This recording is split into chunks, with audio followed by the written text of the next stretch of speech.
General Bajwa کی کشمیر اور India Pakistan تعلقات کی بابت حالیہ گفتگو، جس میں ان سے کچھ اہم انکشافات منسوب کیے گئے ہیں، پر تبصرہ کرتے ہوئے امریکہ میں مقیم کشمیری رہنما راجہ مظفر نے کہا کہ لگتا ہے کہ بات چیت کے عمل کی گاڑی جو ڈی ٹریک ہو گئی تھی واپس ٹریک پر ڈالی جا رہی ہے۔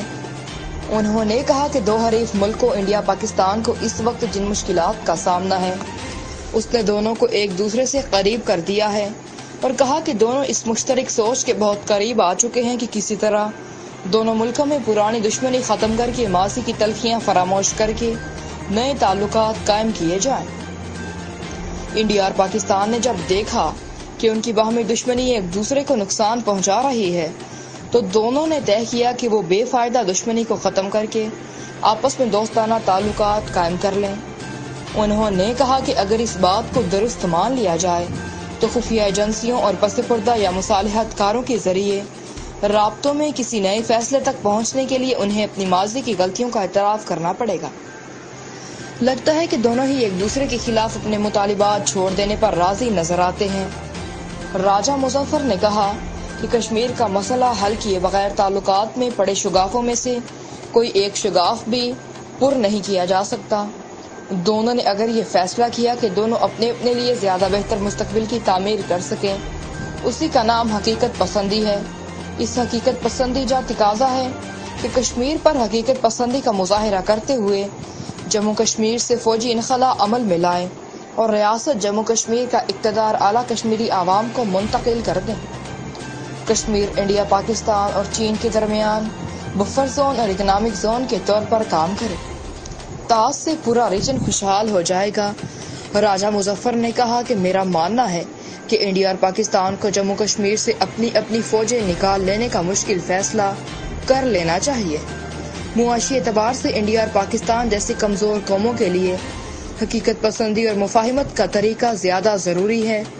روس، چین، جاپان، امریکہ اور یورپ اپنے معاشی مفادات کے تحفظ کے لیے ٹکراؤ کو ترک کر کے مفاہمت کی پالیسی اپنانے کی کوششوں میں لگے ہوئے ہیں۔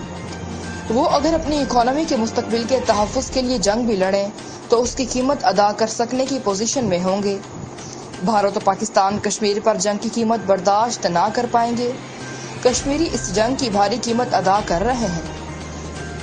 پاکستان اور بھارت کے درمیان پلوامہ واقعے کے بعد تعلقات کی خرابی کا سلسلہ کہیں نہیں رک سکا، اور 5 اگست 2019 کو انڈیا کی کشمیر میں ننگی جارحیت کے بعد ہر جگہ یہ سمجھا جانے لگا کہ اب پاکستان اور بھارت کے درمیان جنگ ناگزیر ہو چکی ہے۔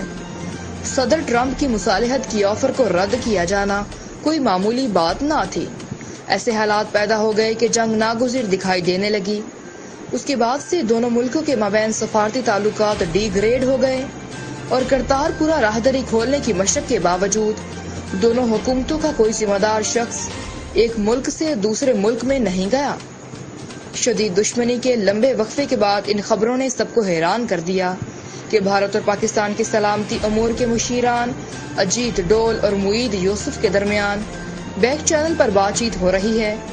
پھر ہاٹ لائن پر دونوں ملکوں کی افواج کے ڈائریکٹر جنرل ملٹری آپریشنز کے درمیان ہاٹ لائنز پر گفتگو، اور سیز فائر کے اچانک اعلان نے امریکہ میں کشمیر پر نظر رکھنے والے سفارتی حلقوں کی توجہ اس جانب مبذول کی۔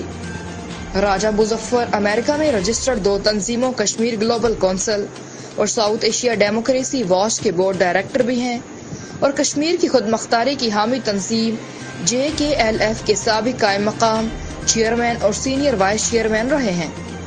رپورٹ راجہ ابرار احمد، اختلاف نیوز۔